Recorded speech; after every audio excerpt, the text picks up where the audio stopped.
dónde nace la inspiración? ¿En qué lugar del subconsciente se guardan los ingredientes que después nos incitarán a crear? El proceso creativo, sus fuentes, sus recursos y los caminos que se abren hacia la expresión completa siempre han sido un enigma para mí. Y aunque durante esta búsqueda de respuestas lo único que he obtenido en definitiva son nuevas preguntas, a veces, muy pocas veces, siempre inesperadamente, encuentro un pequeño destello, una pista que me hace pensar que en ese aparente caos existe un orden subyacente que es el que le da sentido a todo. Y es que hace poco tiempo, mientras me encontraba preparando una colección de fotografías para una nueva exposición, visité una tarde a mi madre en la que fuera nuestra casa familiar. Poniendo orden en medio siglo de recuerdos, mi madre había encontrado dos de los que debieron ser mis primeros dibujos. Tengo poca luz.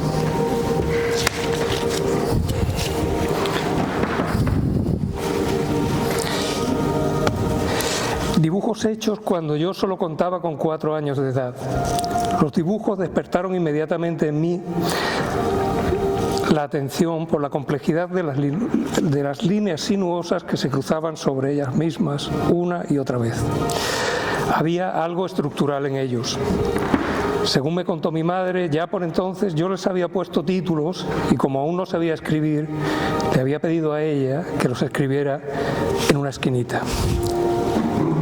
El primero de los dibujos me sorprendió muchísimo. Para cualquier adulto, como la serpiente y el elefante del Principito, aquello hubiera sido poco más que un montón de garabatos infantiles desordenados. Pero en ese cruce de líneas de apariencias azarosas y caprichosas, vi ahora con claridad y asombro el germen nítido de una estructura fractal. ¿Cómo era eso posible? Se trata de las mismas formas que luego he estado persiguiendo durante los 50 años posteriores. ¿Y cuál era el título que le había pedido a mi madre con 4 años que escribiera? Tierra rota. Rota, fracturada, quebrada, fractal.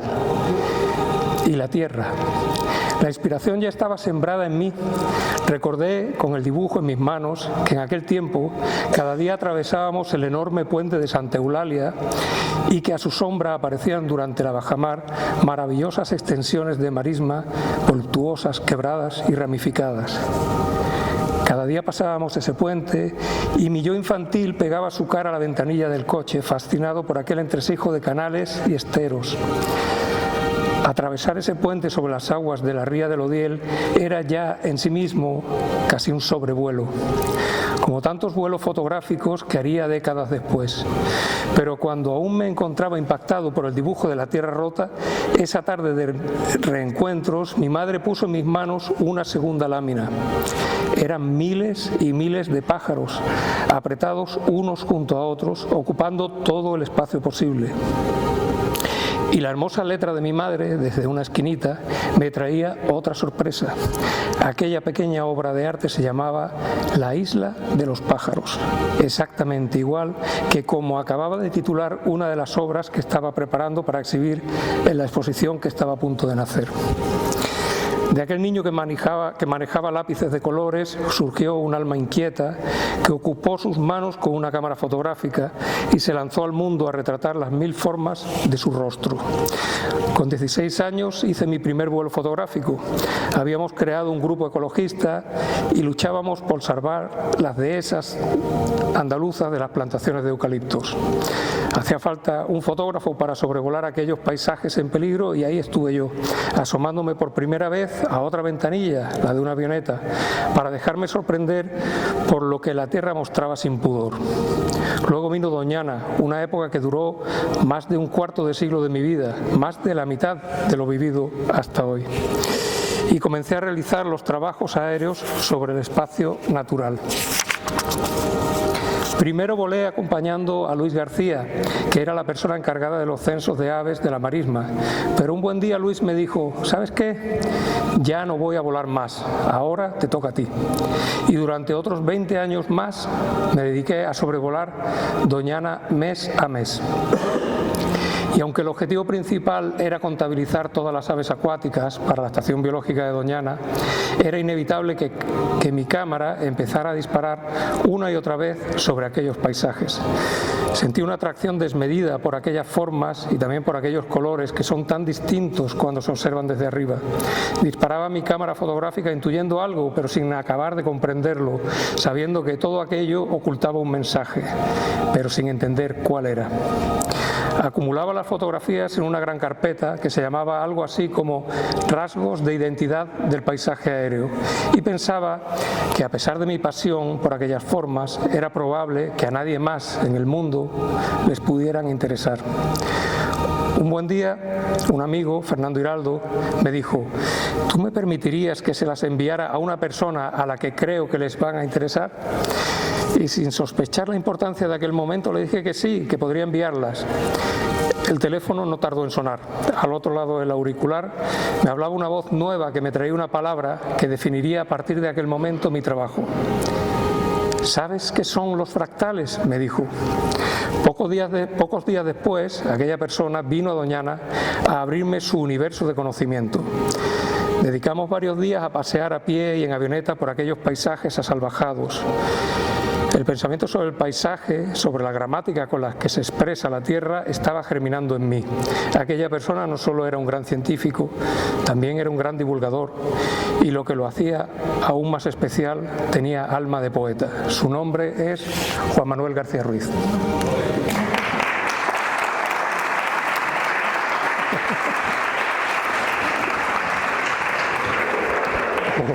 Qué maravilla. Bueno, así nos conocimos, ¿sí? Y la verdad es que, no sé si se oye bien ahí atrás, más o menos, ¿no?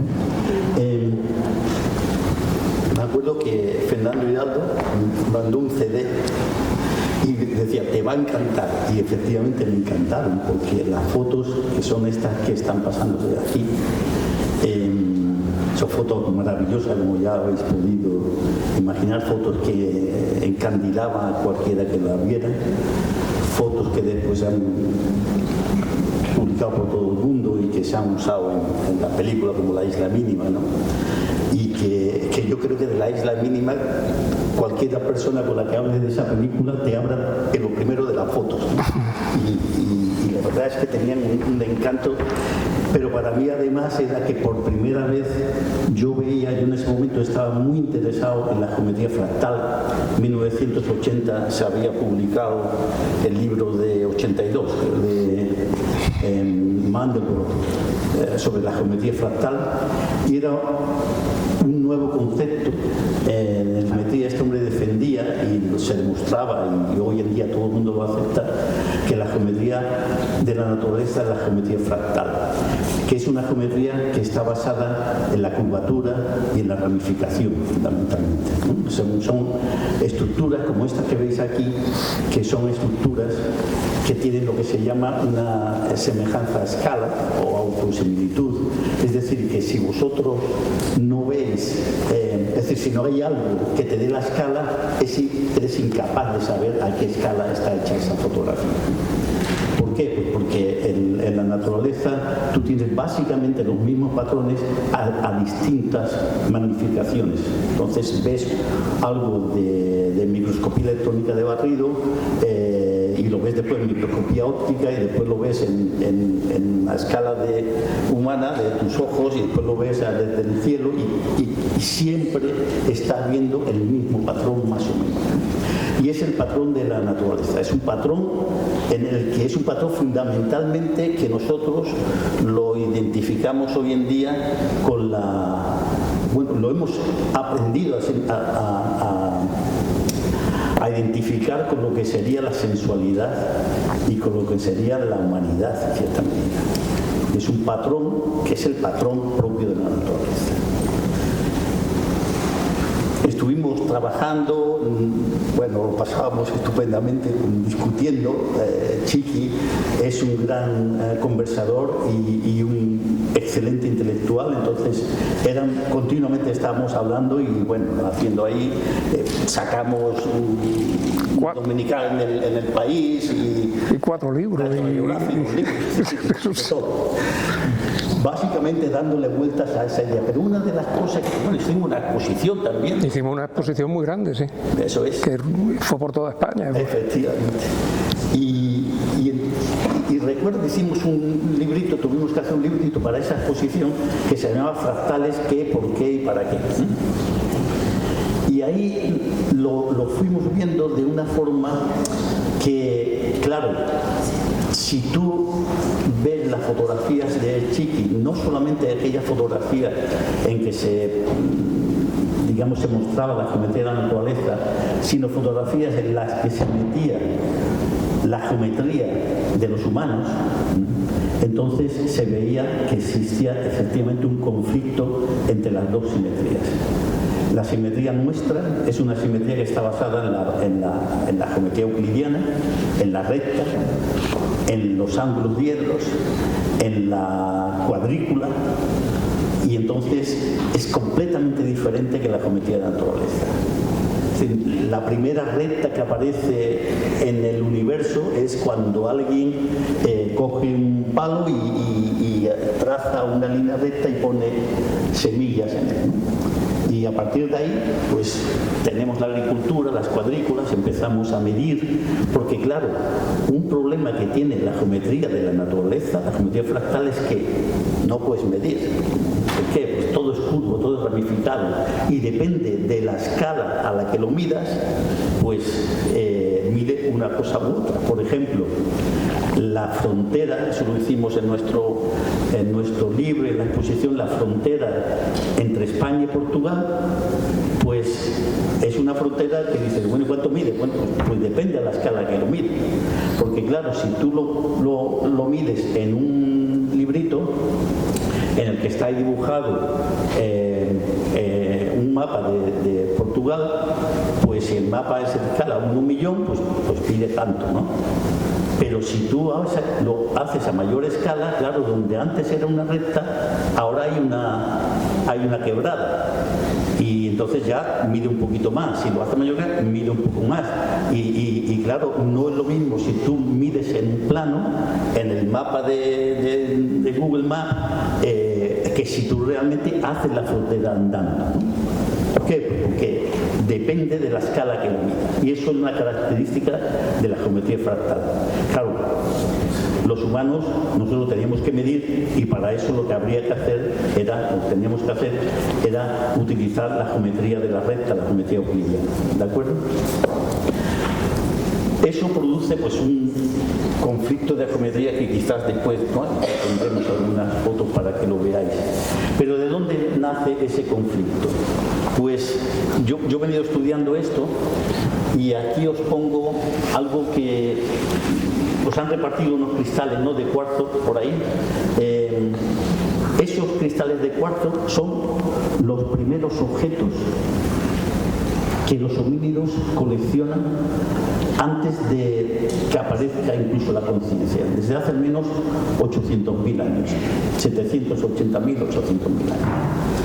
Hay muchos sitios en el mundo, en el que aquí tenéis algunos, en los cuales se han observado y se han visto que junto a los yacimientos donde estaban los restos de los homínidos han aparecido una serie de cristales que no tenían por qué estar ahí, es decir, que eran cristales que después se han identificado de dónde lo habían traído. Eso no tenían ningún interés para ellos, no servían ni como armas, ni como instrumentos, ni siquiera como joyas, ¿no? Simplemente los recogían porque les gustaban, nada más que eso.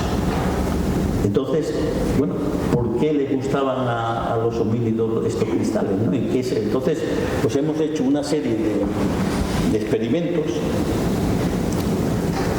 para para responder a estas preguntas, ¿no? ¿Por qué los homínidos coleccionaban cristales antes del desarrollo de la conciencia? ¿Por qué los homínidos y luego los humanos les fascinan los cristales? A nosotros nos fascinan los cristales. ¿Y qué propiedades los cristales los seducían? Y hay básicamente dos razones fundamentales. Una de ellas son las propiedades ópticas de los cristales, que como veis son transparentes. Y la otra, que es lo que, ¿por qué estoy contando esto? Es la forma que tienen los cristales. Porque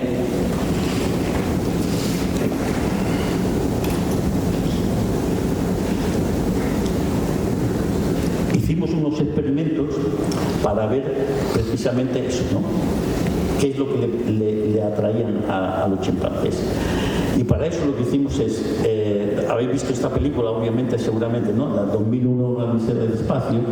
En esta película que mucha gente decía, bueno, el monolito, ¿esto qué es lo que es? ¿No? El monolito representaba un dios o una inteligencia extraterrestre poderosísima, capaz de modificar la evolución en nuestros ancestros, ¿no? Pero cuando Stanley Kubrick y Arthur Clarke dicen, bueno, y esto hay que, ¿cómo lo ponemos? ¿No? ¿Cómo lo visualizamos? Pues lo visualizamos como lo más antihumano que hay, que es lo que es un cristal. Entonces, ese monolito, ya lo dicen ellos, es un cristal. En la novela, en el guión, en los diferentes guiones, eso es un cristal. Entonces, lo que hicimos, pues digo, bueno, vamos a presentar a unos chimpancés que viven porque claro, con homínidos no podemos hacer experimentos, por lo menos por ahora. A lo mejor en el futuro se pueden hacer experimentos con homínidos cuando toda la ingeniería genética, pero ahora no podemos hacerlo. Entonces vamos a hacer experimentos con los chimpancés, que es la última especie que se separa de nosotros, ¿de acuerdo? Hace unos 6 millones de años. O sea, no son nuestros ancestros, son nuestros primos. Entonces se separan de nosotros a 6 millones de años. Entonces, en Madrid, en el Jarama, ahí hay una fundación, se llama Renfer, Fundación Chimpatía, que recogen simios del tráfico de animales, de maltrato y allí los tienen muchos. Y allí hay 2 grupos de 5 chimpancés. Entonces, lo que hicimos es pues hacer este experimento, lo llamamos un monolito, porque ahí tenemos un cristal de cuarzo de unos 45 centímetros de altura. Y en este otro pedestal una piedra más o menos del mismo tamaño, pero es una piedra normal, una piedra, digamos, pues curva, fractal, ¿no? Entonces hicimos el experimento, ¿cómo? Pues pusimos estos pedestales antes, y la noche antes pues le pusimos el cristal y la roca. Los chimpancés por la mañana salen hacia el jardín, ¿no? Y entonces se encontraron con esto. Entonces estuvimos viendo pues ¿a qué le dedicaban más tiempo? Tenemos una serie de cámaras. Si le dedican más tiempo al cristal, a la piedra o al pedestal, que era otra cosa.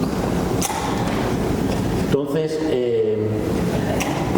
a la piedra prácticamente no le hace ningún tipo de caso. Al pedestal muy poco, porque es algo nuevo para ellos también, pero muy poco. También es geometría euclidia, ¿no? Y al cristal, bueno, le dedican todo el tiempo. La alfa femala que la coge, lo abraza, lo deja en el pedestal, en la plataforma de juego que tienen ellos allí. Y aquí Guillermo, uno de los chimpancés, lo coge, el cristal, y se lo lleva al dormitorio. Es decir, que una muestra clara de que tenían una cierta interés en el cristal, una fascinación por el cristal. De hecho, dentro del dormitorio estuvimos haciendo vídeos, y entonces se ve cómo está. Bueno, le dedica más tiempo que los estudiantes de ingeniería química fíjate, es que le ponen ahí y empieza a darle vueltas para ver la orientación. Igual más tiempo que cualquiera de los que están en la sala con los cristales que tú has repartido. Pues sí, igual. Total, que es un resultado fantástico, ¿no? Que claramente muestra que los cristales, los chimpancés, el cerebro de los chimpancés ya estaba preparado para identificar los cristales y para ser atraídos por ellos, ¿no? Hay otro siguiente experimento. El relieve que ha tenido que adaptarse a él, y al final ha salido un híbrido que no se sabe muy bien si es una o es otra. A mí me parece de lo más interesante, ¿no? bueno, más de lo mismo, o sea, somos incapaces de hacer algo que no sea lineal, siempre trazamos igual, la naturaleza siempre impone su criterio al final. Estos son salinas también, todo esto es Doñana, aunque no lo parezca, hasta la del avión fumigando. Y bueno, estos son gran parte de la... Sí, sí. Ahora lo que pasa es que yo creo que el futuro, o sea, cada vez tenemos tecnológicamente mucho más poder, ¿no? Cada vez somos capaces de luchar con la naturaleza, sobre todo cuando, por ejemplo, en el trópico, sabéis que habéis estado pues en Venezuela, en Colombia, en cualquiera de estos, en el que inmediatamente tú abandonas algo 2 años y la naturaleza lo conquista, ¿no? Pero sin embargo yo, por ejemplo, si vas a Abu Dhabi o vas a lo que en Arabia Saudí, ¿no? Están construyendo toda una serie de arquitecturas alucinantes en el futuro, digamos, si quiere ver el futuro del planeta, es lo que se está construyendo allí, y yo creo que allí bueno, tiene, digamos, los humanos, la geometría humana tiene más posibilidades de salir adelante, ya veremos. Bueno, pero al final, cuando pasan no 20, no 30, no 50, no 100, no 1000 años, sino cuando pasa 1 millón de años, que geológicamente esos son tiempos reales, o sea, son tiempos verdaderos, claro. Siempre gana la naturaleza. Sí. Al final ganó Lorca, aunque murió Lorca. Sí. Hay una parte aquí también en el que pueden participar, si les apetece, si quieren decir. Nosotros tenemos aquí temáticas para aburrir, o sea, nos encanta, es un tema que nos apasiona y al que dedicamos mucho tiempo de nuestra relación. Juanma y yo hemos mantenido esta relación durante, bueno, no sé cuándo fue la primera vez que hablamos de fractales, no recuerdo el año, pero 80 y tanto. El año 80 y tanto, o 90 y tanto más bien, y desde entonces para acá no hemos parado de reunirnos y de inventar y de crear y de explorar y de volar. Cuando ha podido ir, ha tenido oportunidad, se ha montado conmigo en el avión y hemos hecho de esto pues una forma de relacionarnos que bueno, que tiene todos los otros componentes de la amistad también, pero para nosotros es un tema principal que nos une y que nos ha llevado a conclusiones nunca definitivas como esta. Pero es muy interesante porque volviendo a Doñana, que es un tema que de alguna forma nos reúne a todos, y volviendo a este momento que vive Doñana, en que los medios de comunicación estamos teniendo noticias a través de los medios de comunicación de una Doñana llena de aguas, y en el que, bueno, pues muchas personas están maravillados porque Doñana vuelve a ser de nuevo aquello que fue. Realmente no es exactamente así. Lamento decir que, y en este caso saliéndome un poco de lo fractal y de lo euclidiano, pero hablando estrictamente de Doñana, Doñana es mucho más que el agua superficial que se contiene en la marisma. Doñana es un ecosistema que tiene más de invisible que de visible, y la parte invisible de Doñana está muy dañada. Concretamente el manto freático que debería alimentar todo el monte de Doñana, toda la zona de arenas, está en unos niveles bueno, que han llegado, el año pasado llegaron a límites desconocidos para el seguimiento que se hace de ellos, y este año con las lluvias no se han recuperado. Lo único que ha ocurrido es que se ha detenido el proceso, digamos, de pérdida de capa freática, de nivel freático, pero no ha habido recuperación. Tenemos agua en la marisma, tenemos un agua trabajando y rompiendo muros y rompiendo caminos y dibujando con su mano fractal y con su pincel natural, pero ese agua solo es superficial. Ese agua está contenida como si fuera en un plato, que es la marisma, y va a dar una consecuencia esta primavera de una reproducción espectacular de aves, pero que también nos lleva a un punto de engaño o de autoengaño. O sea, vamos a ver en los medios de comunicación que probablemente los números en números de individuos o de parejas reproductoras de aves en Doñana son excelentes. Pero ¿qué se va a reproducir esta primavera?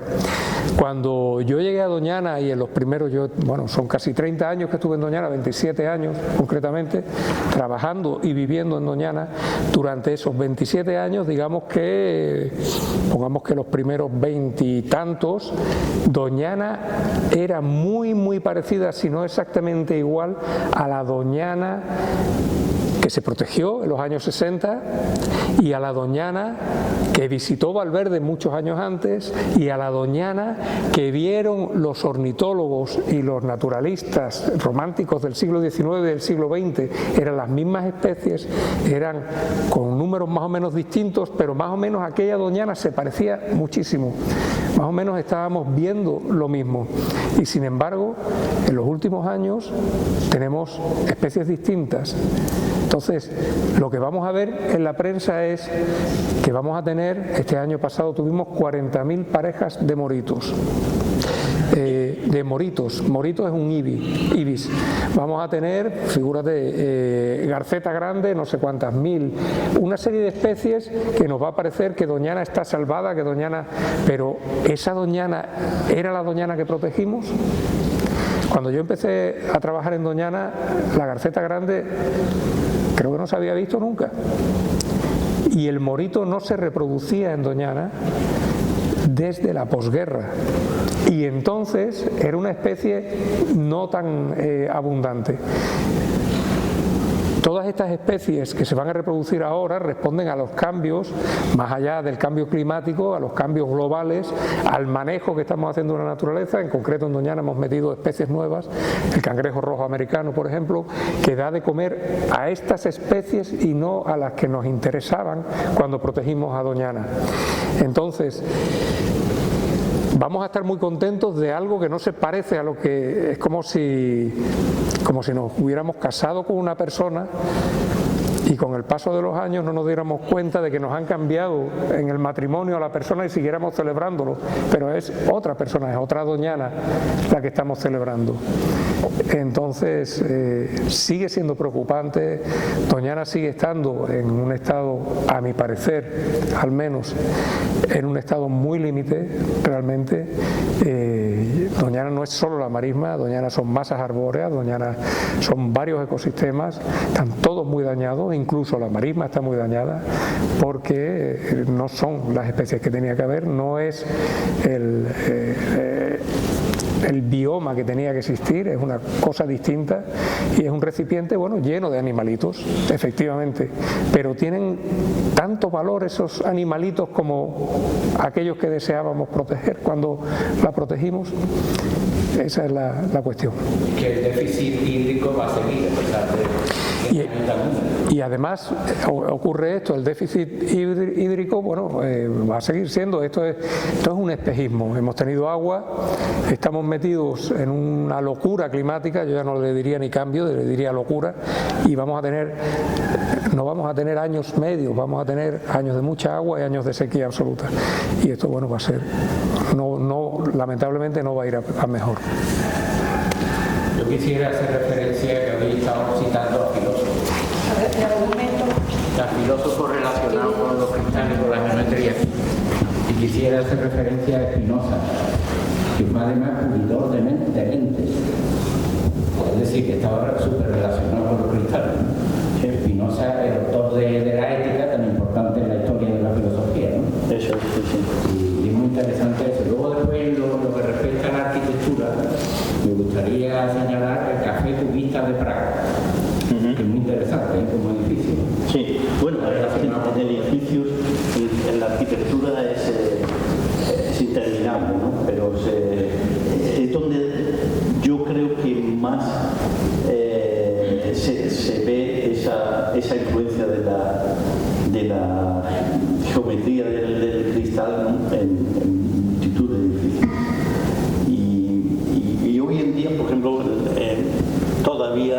Dhabi, se están empezando a hacer edificios, por ejemplo, la dictadura de la línea recta, ¿no?, que impuso Le Corbusier, que tuvo su momento, tuvo su tiempo, tuvo una influencia enorme, pero después seguidores suyos pues se han rebelado completamente en lugar, y lo que han hecho la arquitectura introduciendo la curva, y ahora cuando vemos lo que sea, como el de Bilbao, muchísimos edificios, ahí hay Toyohito, por ejemplo, en Japón. Yo no creo que sea una batalla. A mí lo que me parece que sería maravilloso, porque claro, en cierta medida, cuando tú dices hay dos formas de ver el arte, dos formas de concebir el mundo, pero ¿por qué tenemos, o sea, la empatía y la racionalidad, ¿no? La empatía y la razón? ¿Por qué hay que elegir? O sea, no existe la posibilidad de que no solamente en el arte, sino en la forma de entender el mundo, en nuestra vida, ¿por qué tenemos que elegir entre ser, entre la razón, entre la empatía, entre la frialdad y la sensualidad? Eso es yo creo que es un debate magnífico y que hasta ahora no se ha resuelto. Es decir, o lo uno o lo otro, ¿no? Pero hay algunos artistas, desde mi punto de vista, que se han acercado a hacer una combinación, un merging, ¿no?, el Besse, por ejemplo, de Brancusi, ¿no? Hay algunos que son, pero yo creo que eso es una cosa que los propios artistas aún no lo han empezado a digerir, ¿no? Es un problema realmente muy difícil. Es posible tener, como por ejemplo la mediateca de Sendai, en la que tienes un edificio cristalino en el sentido de que es transparente y un rectángulo perfecto, pero dentro este hombre, este arquitecto Toyohito, lo que ha hecho es crear un árbol fractal por dentro y no hay cuadrícula, no hay ninguna habitación, no hay habitaciones. Son muy atrevidos, muy complicados, porque claro, después el tema y que eso hay que manejarlo. Es una mediateca que tiene que servir de sitio cultural, ¿no? Tiene que hacer actividades. ¿Cómo se lleva eso?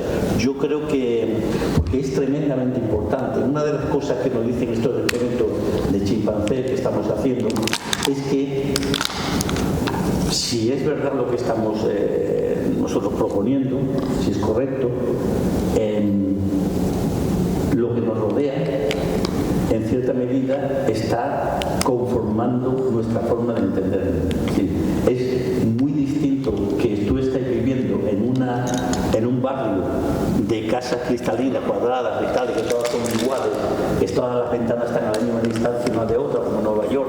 Es muy distinto, es decir, ¿qué tipo de pensamiento se puede generar en una geometría como la de una arquitectura como la de Nueva York frente a una arquitectura de un pueblo andaluz? O sea, es distinto. Ya estaba, por ejemplo, Ángel Ganivet, que es un filósofo granadino, ¿no? Un filósofo granadino, Ángel Ganivet, que era además fue inspirador de Federico García Lorca. De Ángel Ganivet, estaba absolutamente en contra de lo que se estaba haciendo aquí en Sevilla, por ejemplo, estaba haciendo en Granada, que es hacer las avenidas, las grandes avenidas, las líneas rectas, copiando lo que se estaba haciendo en Francia, lo que se estaba haciendo en Alemania, ¿no? Y él decía eso, o sea, bueno, yo es que prefiero la curvatura natural del Albaicín y de las calles del Albaicín a esta cosa terrible que es esta avenida que nos están haciendo en todo esto. O sea, eso es algo que está ahí desde hace mucho tiempo y es una cosa que está muy metida en nuestra concepción del mundo. Y hay yo creo que son dos tipos de personas, ¿no? Las que se decantan por la empatía y las que se decantan por la razón. Y yo no sé, la verdad es que no tengo respuesta hasta qué punto eso tiene que ser así. Déjamelo, Juan. Hay algo muy bonito que no hemos ahondado mucho, que es la historia de los fractales. O sea, hay una persona en la historia que se da cuenta y que dice, bueno, que se da cuenta, quiero decir que teoriza sobre todo esto, y algo que ha estado ahí siempre y que es anterior incluso a nosotros, de repente es en los años 60, en 1964 pongamos, hasta 1964 nadie completa, digamos, la teorización de lo que son. Entonces ocurre que todo lo que se ha creado durante la historia de la humanidad se ha creado en base a esa línea recta y a esa estructura euclidiana, y todo lo que somos y todo lo que pensamos hoy en día, porque todos los que estamos aquí hemos pasado por las clases en la escuela, en el colegio, hemos pasado por las clases en las que nos enseñaban que la geometría es un punto, que 2 puntos cuando se unen es una recta, que 3 puntos cuando se unen es un triángulo, y así consecutivamente hasta que de repente llegamos a las 3 dimensiones y empezamos a tener cubos, entonces empezamos a tener pirámides, pero en geometría nos enseñaron lo que es un árbol. Entonces, algunas veces cuando conferenciamos sobre fractales utilizamos, que no lo hemos traído aquí hoy, pero utilizamos una imagen de un juego infantil que está muy de moda, o no tan infantil porque hay muchos adultos que lo juegan también online, que se llama Minecraft. ¿Ustedes saben lo que es el Minecraft? Es construir el mundo a base de cuadraditos. Y se construye el mundo y tiene una apariencia, aquello parecen árboles, aquello parecen montañas, aquello parecen bosques, pero no lo son. Evidentemente son cuadraditos uno arriba de otro, no son otra cosa que eso. O sea, es un mundo absolutamente euclidiano, pero que quiere aparentar ser un mundo fractal, ¿no? Entonces es de lo más interesante. Entonces Juanma hablaba del pensamiento. Cuando nacemos como animales, que somos, porque lo somos animales en esencia, probablemente nuestro pensamiento sea tendencioso o naturalmente proceda de una forma natural que uno podría pensar que es fractal, quiero decir, no en la linealidad de quiero esto y lo consigo, sino que uno va desarrollando ese verbo ahora de moda que es fluir, ¿no? El animal va fluyendo y le van ocurriendo cosas. Y sin embargo, en casa nos compran los legos o las estructuras esas que metemos el cuadradito en el huequito del cuadrado, el círculo en el huequito del círculo, y vamos a la escuela y nos enseñan geometría euclidiana, solo geometría euclidiana, y nos enseñan a relacionarnos y a pensar solo linealmente, solo euclidianamente, y de alguna manera nuestro pensamiento se va conformando y se va transformando y se va construyendo de una forma distinta a lo largo de nuestra vida, a lo largo de nuestra niñez, de esos años importantes que son la niñez, que cuando llegamos a adultos somos incapaces de pensar de otra manera, ¿no? Y esa insistencia de los psicólogos que nos ven a muchos de nosotros y nos dicen hay que dejarse fluir, pues probablemente lo que dejarse fluir no es más que dejar que el animal que llevamos dentro se exprese a través de su forma de pensamiento, que es la natural nuestra y no esta que de alguna manera ejercitamos cada día. Entonces hay algo, digamos, importante en todo esto, más allá que lo que son las formas o lo que pueda ser una cuestión estética o arquitectónica, ¿no? Hay algo que subyace en lo que somos y hacia dónde vamos.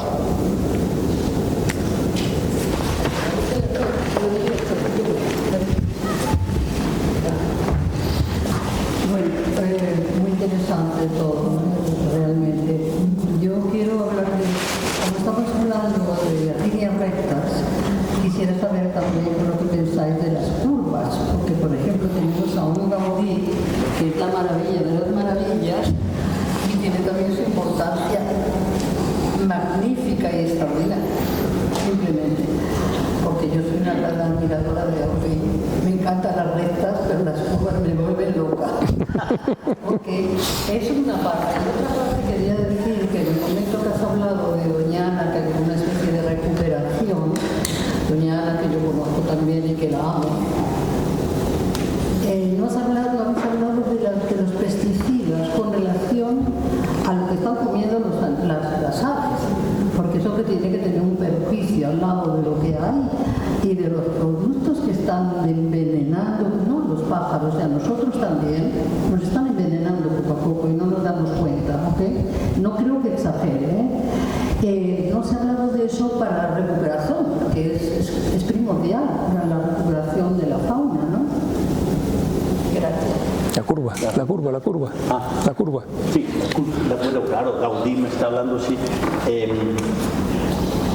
Es que la cosa es un poquito más complicada en el sentido de que incluso para la gente que hizo la abstracción, es decir, abogó por la abstracción, dice, bueno, yo voy a hacer arte abstracto, arte que no voy a imitar la naturaleza, pero hubo toda una serie de gente que hicieron una estructura que llaman biomórfica, es decir, que trataron de hacer algo parecido a la vida, pero sin imitar, es decir, hacer una abstracción biológica. Y entre ellos pues está Gaudí, están toda una serie de autores fantásticos, que, por ejemplo, aquí al lado tenemos el Alcázar. Si ven Alcázar y ven los árabes, no podrían utilizarlo los humanos, no podían imitar la naturaleza, estaba prohibido, ¿no? Tú no podías hacer un arte figurativo.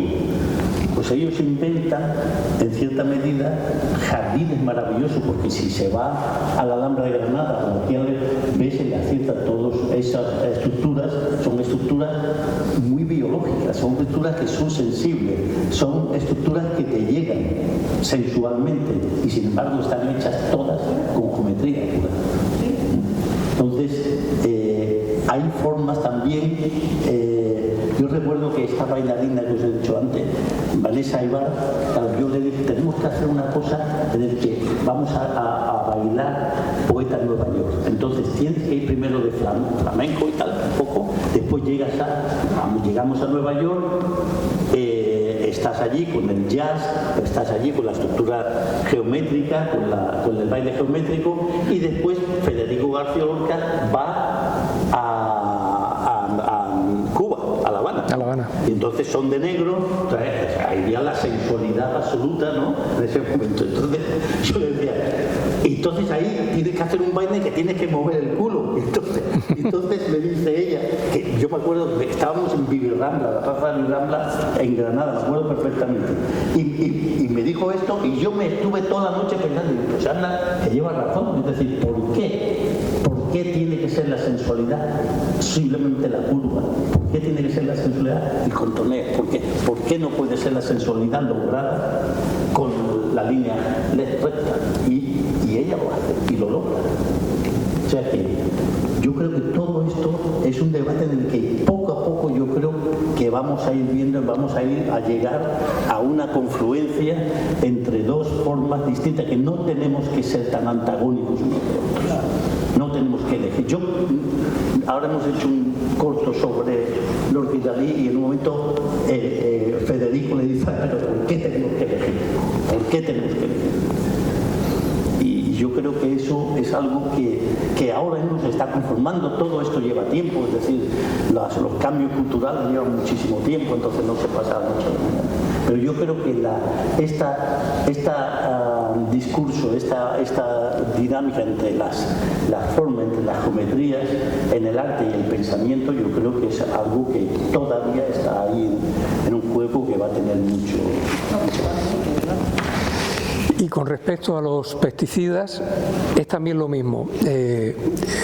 Pienso como Juan Manuel, que tenemos que llegar a un punto mixto en la agricultura en la que no tengamos esas líneas rectas, porque esas líneas rectas al final están diseñadas para poder llevar a cabo una agricultura intensiva en la que priman, por supuesto, los fertilizantes y los insecticidas y todos esos idas que podamos imaginar.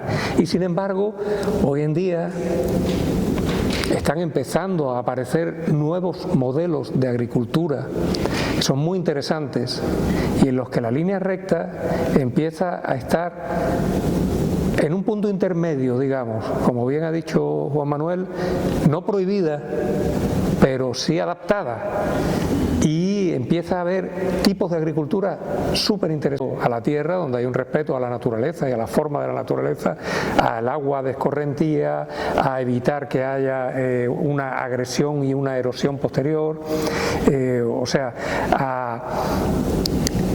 a minimizar el arado de la tierra. Fíjense que empezamos diciendo que el primer hecho euclidiano probablemente fue el arado de la tierra, pues probablemente sea lo primero que hay que evitar, ese arado lineal, para que la tierra vuelva a producir de una forma natural en la que no llegue a la extenuación del terreno, a la pérdida absoluta del terreno por cansancio, digamos, por Aplaudo vuestro optimismo de los dos. Yo soy una pesimista. Y los pesimistas tenemos muchísima razón por serlo. Simplemente. Bravo. Es tiempo de intentar poner optimismo, aunque seamos pesimistas en el fondo, porque realmente estamos en un momento delicado. Yo no soy pesimista. Juanma no es pesimista. No, yo no soy pesimista. No se me recupera tampoco. A mí me parece que La agricultura biológica va creciendo. efectivamente Eso es un dato interesante. La bio cada vez se vende más. Natalia, tú querías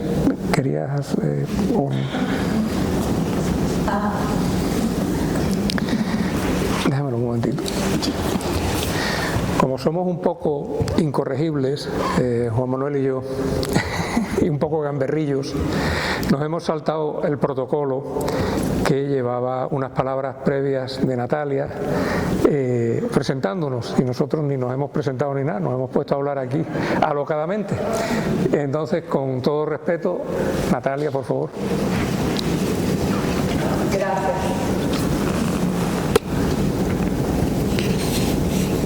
Y ya con esto casi vamos a ir terminando, porque creo que... Bueno, buenas noches.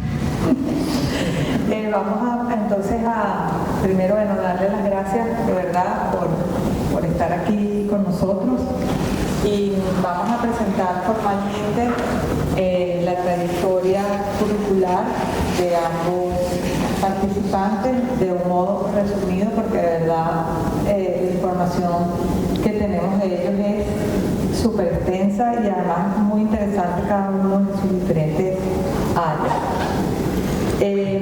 Bueno, vamos a comenzar con Juan Manuel García. Él es profesor en el Donostia International Physics Center.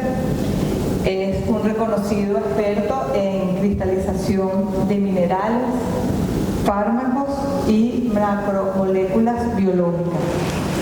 Su principal campo de estudio actualmente son los fenómenos de autoorganización en estructuras biológicas y geológicas, con implicaciones en el origen de la vida, la detección de vida primitiva y la fabricación de nuevos materiales. Es el principal investigador del proyecto ERC Synergy Protos. Es un científico comprometido con la promoción de una cultura ciudadana basada en la ciencia.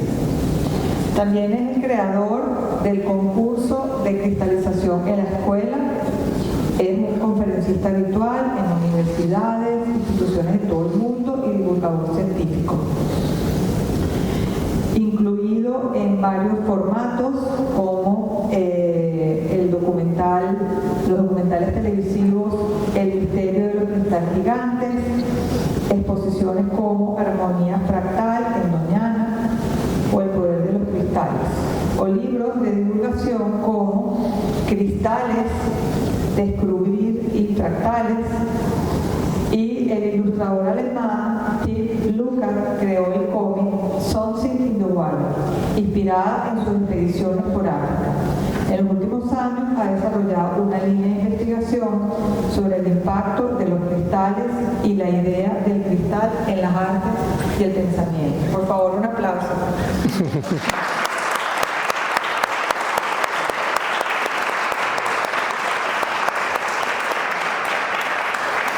Héctor Garrido, que además es muy querido aquí por todos y en Doñana, y siempre hay referencias cada vez que se habla de la reserva, y bueno, siempre hay como mucho cariño por ti, Héctor, de verdad, impresiona mucho cómo todos te quieren.